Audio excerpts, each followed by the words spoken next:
Welcome back to my vlog. Isang magandang hapon sa inyong lahat mula dito sa Lasak City. Wala muna tayong minupusal distraction look for today's chismisan galore, makakarag-karag. Lusyang muna yung palok ni Kuragan dahil busy nga ako. Naglilinis ako dito sa loob ng kwarto ko kasi nga pinaayos ko tong kisame ko mga karag-karag na wala na, sira na siya.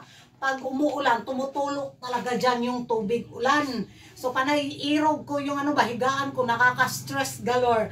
So, habang wala, hindi pating ulan, tag-init pa. So, ipapaayos ko siya para wala nang stress tuwing tag-ulan, mga karag-karag. At, of course, hindi mawawala yung pagkachismosa ni Kuragan kahit busy tayo dito sa ating, clean up galore. At eto na nga mga latest chikahan, intriga, pinagchichismisan ng mga active na mga chismoso at mga chismosa sa social media na kung saan win-win Teresita Marquez. So may isang interview ako napanood mga karag-karag kay Winwin Marquez na kung saan tinanong siya na nag-interview sa kanya kung sino yung gusto niyang top 3 sa darating na Miss Universe Philippines 2025.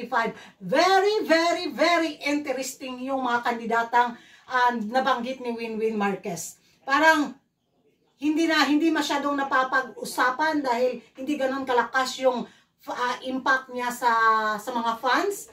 But magka-interest tayong i-check kung bakit napili sila ni Winwin Marquez. So hindi ko malagay yung video dito mga karag-karag kasi nga for iwas copyright issue tayo at meron din pa music. Kaya sasabihin ko na lang sa inyo kung sino yung top 3 na kandidatang gustong ni Winwin Marquez sa kanyang laban sa Miss Universe Philippines 2025. Unahin natin si Katrina. Bakit niya daw napili si Katrina? Dahil nga sila? Same sister sila sa pageant, di ba? Sa Hispano-Americana pageant doon yung niya, yun yung isa sa mga rason niya. So, well, may laban naman si Katrina, di ba? Ligado ba yun? Harap niyang ipadala sa sa Supra din. Itong si Katrina mga karag-karag. At isa din sa nagustuhan ni Winwin Marquez is si Cebu. Si Doktora ba? Katong doktor ba? Dahil isa daw yun sa napili ni Winwin Marquez mga karag-karag kasi she's a doctor. Di ba? Ang laki at ang bigat ng credential at background ng pambato ng Cebu.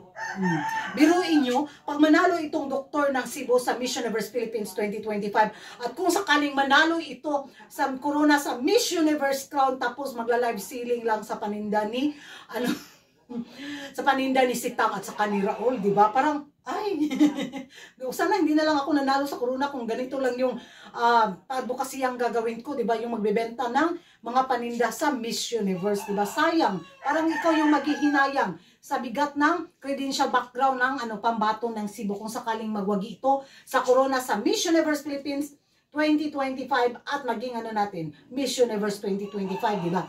At isa sa mga interesting na kandidatang sinabi ni Winwin Marquez sa interview na yun mga karag-karag, walang iba kundi ang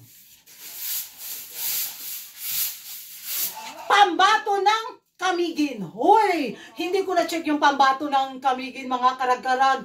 Teka at i-check natin kung bakit nagustuhan ni Winwin Marquez itong pambato ng Camiguin. Ang rason niya is sobrang ganda daw. Ang pambato ng Camiguin. Ay nako, it's time na maghalungkat tayo sa mga paboritong top 3 candidate ni Winwin Marquez sa Miss Universe Philippines 2025.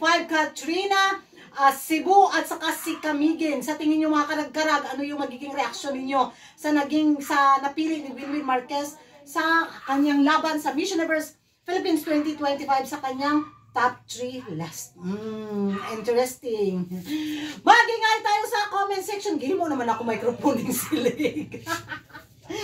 And thank you for watching. See you in my next vlog. Kung hindi ka pa nakapag-subscribe sa YouTube channel ko, don't forget to like and subscribe.